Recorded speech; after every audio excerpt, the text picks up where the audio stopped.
ಕರ್ನಾಟಕಗಳಿಗೆ ನನ್ನ ಪ್ರೀತಿಯ ಶರಣು. ನಿಮ್ಮ ಮನೆಯ ಮಗು ರಿಯಲ್ ಮೀಡಿಯಾ ಕನ್ನಡ ಚಾನಲ್ಗೆ ಪ್ರೀತಿಯಿಂದ ಸ್ವಾಗತ. ತಮ್ಮನೇಲಿ ನೋಡಿ ನಿಮಗೆ ಆಶ್ಚರ್ಯ ಆಗಿರ್ಬೋದು, ಏನಿದು ಅಪ್ಪ 10, ಮಗ 100, ಮೊಮ್ಮಗ 1000. ಬಹಳಷ್ಟು ಜನರಿಗೆ ಅರ್ಥ ಆಗಿರುತ್ತೆ, ಇದು ದೇವೇಗೌಡರ ಕುಟುಂಬದ ಬೆತ್ತಲೆ ಪುರಾಣದ ಕಥೆ ಅಂತ. ಮೊಮ್ಮಗ 1000 ಓಕೆ, ಮಗ ಅಂದರೆ ರೇವಣ್ಣನ 100 ಸ್ವಲ್ಪ ಹೆಚ್ಚು ಕಡಿಮೆ ಓಕೆ, ಆದರೆ ದೇವೇಗೌಡರಿಗೂ ನಂಬರ್ ಕೊಟ್ಟಿದ್ದೀರಲ್ಲ, ಇದೆಲ್ಲ ಯಾಕೆ ಅನಿಸ್ತಾ ಇದೆಯಾ? ಹೌದು, ರಿಯಲ್ ಮೀಡಿಯಾ ಚಾನಲ್ ಕೊಳೆತು ಹೋಗಿರುವ ಇಂದಿನ ಹಲವಾರು ಮಾಧ್ಯಮಗಳಿಗೆ ವಿಭಿನ್ನವಾಗಿ ಸತ್ಯ ಹೊರಹಾಕುವ ಒಂದು ದಿಟ್ಟ ಚಾನಲ್. ಇವತ್ತು ದೇವೇಗೌಡರ ಫ್ಯಾಮಿಲಿಯ ಬೆತ್ತಲೆ ಪುರಾಣದ ಸಂಪೂರ್ಣ ಸತ್ಯವನ್ನು ನಿಮ್ಮ ಮುಂದೆ ಇಡ್ತಾ ಇದ್ದೀನಿ. ಅದಕ್ಕೂ ಮೊದಲು ನೀವು ನಮ್ಮ ಚಾನಲ್ಗೆ ದಯವಿಟ್ಟು ಸಬ್ಸ್ಕ್ರೈಬ್ ಮಾಡಿಕೊಂಡು ನಿಮ್ಮ ಮನೆಯ ಈ ಮಗುವನ್ನು ಆಶೀರ್ವದಿಸಿ ಅಂತ ಕೇಳ್ಕೊಳ್ತಾ ಒಂದು ಭಯಾನಕ ಸತ್ಯವನ್ನು ನಿಮ್ಮ ಮುಂದೆ ಇಡ್ತಾ ಇದ್ದೀನಿ. ದೇವೇಗೌಡರು ಒಂದು ಸಾಮಾನ್ಯ ರೈತನ ಕುಟುಂಬದಿಂದ ಬಂದವರು ಅಂತ ನಮಗೆಲ್ಲ ಗೊತ್ತು. ರೈತ ಪರ ಚಳವಳಿಯಿಂದಲೇ ಅವರು ಮುನ್ನೆಲೆಗೆ ಬಂದವರು. ನಂತರ ರಾಜಕೀಯ ಪ್ರವೇಶ ಮಾಡಿದಾಗ ಅವರ ಅದೃಷ್ಟಕ್ಕೆ ಒಳ್ಳೆಯ ಅವಕಾಶಗಳು ಕೂಡ ಒದಗಿ ಬಂದವು. ಜನಪರ ಹೋರಾಟ ಮಾಡಿದ್ರು ಒಳ್ಳೆಯ ಅವಕಾಶಗಳಿಲ್ಲದೆ ಇಡೀ ಜೀವನದಲ್ಲಿ ಯಾವುದೇ ರೀತಿಯ ಯಶಸ್ಸು ಗಳಿಸದ ಸಾವಿರಾರು ಜನನಾಯಕರು ನಮ್ಮ ಮುಂದೆ ಇದ್ದಾರೆ. ಆದರೆ ದೇವೇಗೌಡರ ಜೀವನದಲ್ಲಿ ಹಾಗಾಗಲಿಲ್ಲ. ಅವರು ಪ್ರತಿ ಹೆಜ್ಜೆ ಮುಂದೆ ಇಡ್ತಿದ್ದಂತೆ ವಾತಾವರಣವೂ ಸಹ ಅವರಿಗೆ ಅನುಕೂಲಕರವಾಗಿಯೇ ನಡೀತಾ ಇತ್ತು. ರೈತರ ಮುಂದಾಳತ್ವ ವಹಿಸಿಕೊಂಡು ಹೋರಾಟ ಮಾಡ್ತಾ ಶಾಸಕರಾದರು, ನಂತರ ಮಂತ್ರಿ ಆದರು. ಮುಖ್ಯಮಂತ್ರಿ ಆಗೋದಕ್ಕೆ ಸಾಕಷ್ಟು ಹೋರಾಟ ತಂತ್ರಗಾರಿಕೆ ಮಾಡಬೇಕಾಗಿ ಬಂತು. ಅದನ್ನೆಲ್ಲ ದೇವೇಗೌಡರು ಯಶಸ್ವಿಯಾಗಿ ಮಾಡಿದ್ರು, ಮುಖ್ಯಮಂತ್ರಿನೂ ಆದರು. ಆದರೆ ಪ್ರಧಾನಮಂತ್ರಿ ಆಗಬೇಕು ಅಂತ ಅವರು ಯಾವ ಹೋರಾಟನೂ ಮಾಡಲಿಲ್ಲ. ಆಕಸ್ಮಿಕವಾಗಿ ಆ ಕುರ್ಚಿ ಅವರಿಗೆ ಒಲಿದು ಬಂತು.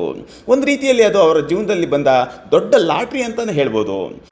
ಹೀಗೆ ರಾಜಕೀಯದಲ್ಲಿ ಯಶಸ್ವಿ ಹೆಜ್ಜೆಗಳನ್ನು ಇಟ್ಟುಕೊಂಡು ಬಂದ ದೇವೇಗೌಡರನ್ನ ಜನರು ಸಹ ಅಷ್ಟೇ ಪ್ರೀತಿಯಿಂದ ನಡೆಸ್ಕೊಂಡ್ರು. ಜನರೆಲ್ಲ ಅವರನ್ನು ಒಬ್ಬ ಮಹಾನ್ ಜನನಾಯಕ ಅಂತಲೇ ತಿಳ್ಕೊಂಡಿದ್ರು. ಆದರೆ ದೇವೇಗೌಡರು ಏನು ಮಾಡಿದ್ರು? ಸ್ವಂತಕ್ಕೆ ಒಂದಿಷ್ಟು ಆಸ್ತಿ ಮಾಡಿಕೊಂಡ್ರು, ಒಂದಿಷ್ಟು ಜನಸೇವೆಯನ್ನು ಮಾಡಿದ್ರು. ಅವರ ಅಧಿಕಾರಾವಧಿಯಲ್ಲಿ ನಡೆದಂತಹ ನೀರಾವರಿ ಯೋಜನೆಗಳನ್ನು ನಾವು ಮರೆಯೋದಕ್ಕೆ ಆಗೋದಿಲ್ಲ. ಮುಖ್ಯವಾಗಿ ಉತ್ತರ ಕರ್ನಾಟಕದ ಬರ ಪರಿಹರಿಸಿದ ಆಲಮಟ್ಟಿ ಡ್ಯಾಮ್ ನಿರ್ಮಾಣದಲ್ಲಿ ದೇವೇಗೌಡರ ಪಾತ್ರವನ್ನು ತಳ್ಳಿ ಹಾಕೋ ಆಗಿಲ್ಲ.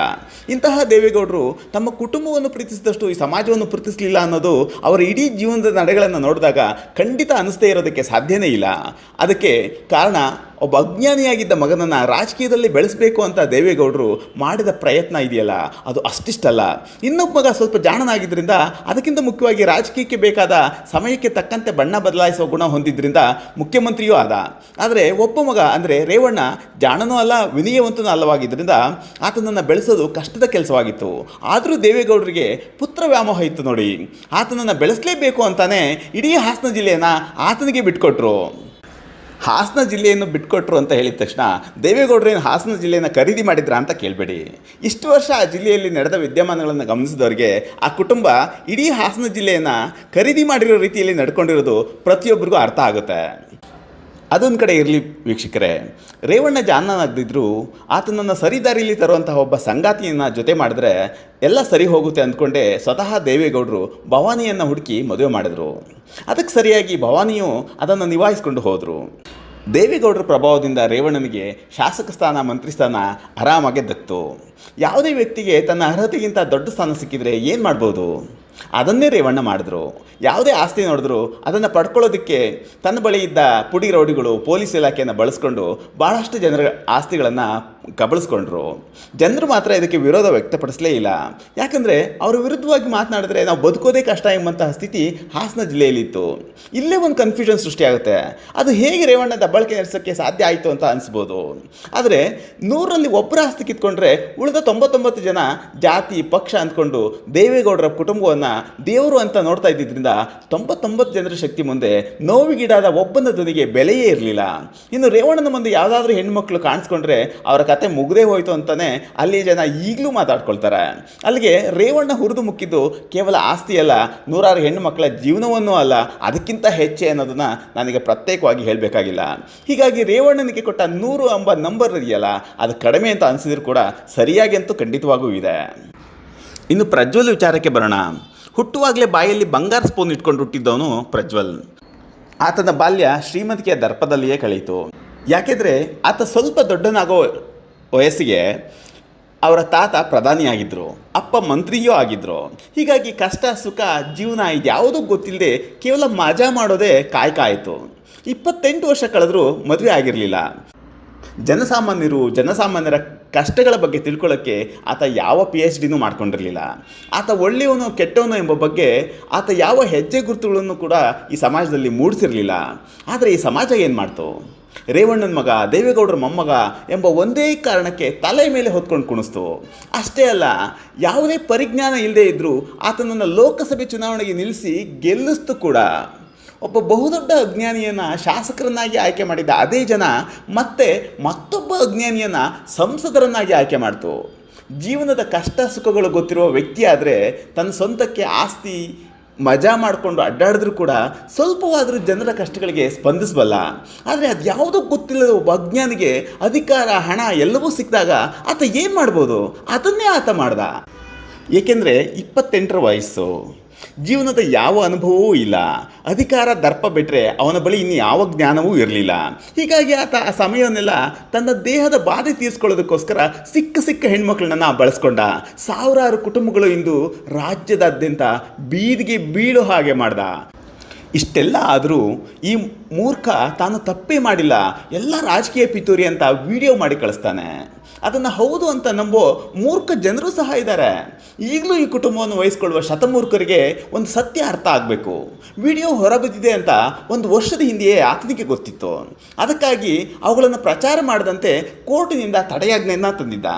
ಈ ವಿಡಿಯೋಗಳು ಫೇಕ್ ಆಗಿದ್ದರೆ ಆತ ತಡೆಯಾಜ್ಞೆ ತರೋದ್ರ ಬದಲಾಗಿ ಮಾರ್ಫಿಂಗ್ ಮಾಡಿದವರ ವಿರುದ್ಧ ಕೇಸ್ ದಾಖಲಿಸಿ ಅವರನ್ನು ಜೈಲಿಗೆ ಕಳಿಸ್ತಿದ್ದ. ಆತನೇ ಸ್ವತಃ ಸಂಸದನಾಗಿದ್ದರಿಂದ ಅಧಿಕಾರ, ದರ್ಪ ಎಲ್ಲ ಆತನ ಬಳಿಯೇ ಇತ್ತು. ಯಾರಾದರೂ ಮಾರ್ಫಿಂಗ್ ಮಾಡಿದರೆ ಸುಮ್ಮನೆ ಬಿಡ್ತಿದ್ನ? ಅಧಿಕಾರ, ತನ್ನ ಪೊಲೀಸ್ ದರ್ಪ ಎಲ್ಲವನ್ನು ಬಳಸ್ಕೊಂಡು ಅವರ ವಿರುದ್ಧ ಕೇಸ್ ದಾಖಲಿಸಿ ಅವರನ್ನು ಜೈಲಿಗೆ ಕಳಿಸ್ತಿದ್ದ. ಆದರೆ ಹಾಗೆ ಮಾಡಲಿಲ್ಲ.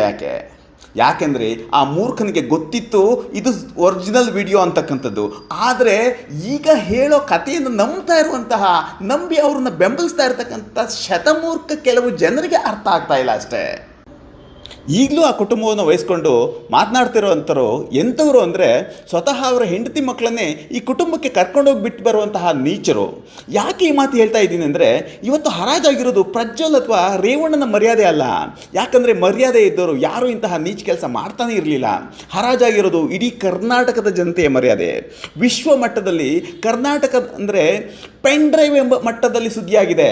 ಹೀಗಿರುವಾಗ ನಾಳೆ ಇಂತಹ ಅವಿವೇಕಿ ಸಮರ್ಥನೆ ಮಾಡಿಕೊಂಡು ಕಾನೂನಿನಿಂದ ಬಚಾವಾದರೆ ಆಗ ಇಡೀ ವಿಶ್ವದಲ್ಲಿ ಇಂತಹ ಕಾಮಿಗೆ ಶಿಕ್ಷೆ ಕೊಡದೆ ಇರುವ ನೀವುಗಳೆಲ್ಲ ಹಾಗೆಯೇ ಎಂಬಂತಹ ಅಭಿಪ್ರಾಯ ಸೃಷ್ಟಿಯಾಗುತ್ತೆ. ಯಾವುದು ಏನೇ ಆಗಲಿ, ನಾವು ನಮ್ಮ ಮಕ್ಕಳು, ನಮ್ಮ ಮೊಮ್ಮಕ್ಕಳು ಮಜಾ ಓಡಾಯಿಸ್ತಾ ಇರಬೇಕು ಎಂಬ ನೀಚ ಮನಸ್ಥಿತಿ ಇರೋರಿಗೆ ಇದೆಲ್ಲ ಅರ್ಥ ಆಗೋದಿಲ್ಲ. ಅವರು ಕಾನೂನಿನ ಕುಣಿಕೆಯಿಂದ ತಪ್ಪಿಸ್ಕೊಂಡು ಮತ್ತೆ ತಮ್ಮ ದರ್ಬಾರನ್ನು ಮುಂದುವರಿಸೋದಕ್ಕೆ ಈಗಾಗಲೇ ಯಶಸ್ವಿಯಾಗಿ ಪ್ಲಾನ್ ಮಾಡ್ಕೊಂಡಿದ್ದಾರೆ. ಅದಕ್ಕಾಗಿಯೇ ಆತ ಮೇ 30ಕ್ಕೆ ವಾಪಸ್ ಬರ್ತಾ ಇದ್ದೀನಿ ಅಂತ ವಿಡಿಯೋ ಕಳಿಸಿ ಇವತ್ತು ವಾಪಸ್ ಬರ್ತಾ ಇದ್ದಾನೆ. ವಿಶ್ವದಾದ್ಯಂತ ಸುದ್ದಿ ಪ್ರಸಾರ ಆಗ್ತಿದ್ರೂ ತಲೆಮರೆಸಿಕೊಂಡಿದ್ದ ಈತ ಈಗ ಯಾಕೆ ಬರ್ತಾ ಇದ್ದಾನೆ ಎಂಬುದರ ಹಿಂದೆ ದೊಡ್ಡ ರಾಜಕೀಯ ಲೆಕ್ಕಾಚಾರ ಇದೆ. ಈತ ದೇಶ ಬಿಟ್ಟು ಹೋದಾಗ 2ನೇ ಹಂತದ ಚುನಾವಣೆ ನಡೀತಾ ಇತ್ತು. ಮುಂದೆ ಯಾವ ಸರ್ಕಾರ ಅಧಿಕಾರಕ್ಕೆ ಬರುತ್ತೆ ಎಂಬ ಯಾವ ವಿಶ್ವಾಸವೂ ಇರಲಿಲ್ಲ. ಇನ್ನು 6 ದಿನಗಳಲ್ಲಿ ಫಲಿತಾಂಶ ಬಂದಿರುತ್ತೆ. ಜೊತೆಗೆ ಮತ್ತೆ ಮೋದಿ ಅಧಿಕಾರಕ್ಕೆ ಬರೋದು ಪಕ್ಕಾ ಆಗಿದೆ. ಈಗ ಮೋದಿ ಬಹುಮತ ಪಡೆಯದಿದ್ದರೂ ಮಿತ್ರ ಪಕ್ಷಗಳ ಸಹಾಯದಿಂದ ಕುರ್ಚಿ ಹಿಡಿಯೋದು ಗ್ಯಾರಂಟಿ ಅಂತ ಈಗಾಗಲೇ ಪಕ್ಕಾ ಆಗಿದೆ. ಹೀಗಾಗಿ ತಮ್ಮ ರಾಜಕೀಯ ದಾಳ ಉಳಿಸಿ ಪ್ರಜ್ವಲ್ ಉಳಿಸಿಕೊಳ್ಳೋದು ದೇವೇಗೌಡರಿಗೂ ಪಕ್ಕಾ ಆಗಿದೆ. ಅದೇ ಕಾರಣಕ್ಕೆ ವಾಪಸ್ ಬರ್ತಾ ಇದ್ದಾನೆ. ಒಂದು ವೇಳೆ ಇಂಡಿಯಾ ಮೈತ್ರಿಕೂಟ ಅಧಿಕಾರಕ್ಕೆ ಬರುತ್ತೆ ಅಂತ ಆಗಿದ್ರೆ ಯಾವ ಕಾರಣಕ್ಕೂ ಆತ ವಾಪಸ್ ಬರ್ತಾ ಇರಲಿಲ್ಲ.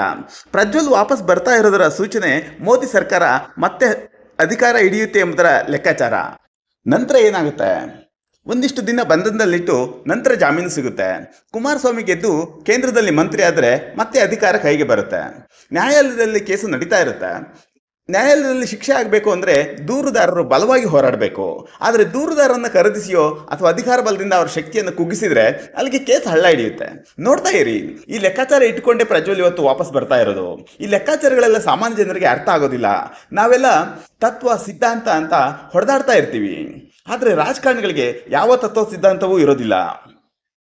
ರಾಜಕಾರಣಿಗಳಿರಲಿ, ಜನಸಾಮಾನ್ಯರು ಏನಾಗಿದ್ದಾರೆ ಅಂತ ಗೊತ್ತಾ? ರಾಜಕಾರಣಿಗಳ ಹಾಗೆ ಜನಸಾಮಾನ್ಯರಲ್ಲಿಯೂ ಕೆಲವರು ನೀಚರಿರ್ತಾರೆ. ಅವರು ಇಡೀ ವಂಶವೇ ಕಾಮಪುರಾಣ, ಬೆತ್ತಲೆ ಪುರಾಣಕ್ಕೆ ಕುಖ್ಯಾತಿ ಪಡೆದುಕೊಂಡಿದ್ರು ಸಹ ಅಂಥವರನ್ನೇ ಹೆಗಲ ಮೇಲೆ ಹೊತ್ಕೊಂಡು ಮೆರೆಸ್ತಾರೆ. ಇನ್ನಾದರೂ ನಾವು ಬದಲಾಗಬೇಕಿದೆ. ಜಾತಿ ಅಂತನೋ ಅವರಿಂದ ನಮಗೊಂದಿಷ್ಟು ಲಾಭ ಆಗುತ್ತೆ ಅಂತನೋ ನೀಚ ಕೃತ್ಯವನ್ನು ಬೆಂಬಲಿಸೋದನ್ನು ನಾವು ನಿಲ್ಲಿಸಬೇಕಾಗಿದೆ. ಇದುವರೆಗೆ ನಮಗೆ ಗೊತ್ತಿಲ್ಲದೆ ಏನೋ ಆಗಿದೆ, ಇನ್ನು ಮುಂದೆ ಹಾಗೆ ಆಗೋದು ಬೇಡ. ಪ್ರಿಯ ಕನ್ನಡಿಗರೇ, ದೇವೇಗೌಡರ ಬಗ್ಗೆ ಹೇಳಿದ್ದು ನಿಜಾನಾ? ಅದಕ್ಕೆ ಸಾಕ್ಷಿ ಏನಿದೆ ಅಂತ ನಿಮ್ಮ ಮನಸ್ಸಿನಲ್ಲಿ ಪ್ರಶ್ನೆ ಮೂಡ್ತಿರ್ಬೋದು. ಅದೇ ವಿಷಯಕ್ಕೆ ಬರ್ತೇನೆ. ನನ್ನ ಪ್ರೀತಿಯ ಕನ್ನಡಿಗರೇ, ಮಾಧ್ಯಮಗಳು ಯಾರದ್ದೋ ಬಾಗಿಲಲ್ಲಿ ನಿಂತು ನಾಲ್ಗೆ ಚಾಚಿಕೊಂಡು ನಿಂತಿರುವ ಸತ್ಯ ನಿಮಗೆಲ್ಲ ಗೊತ್ತೇ ಇದೆ.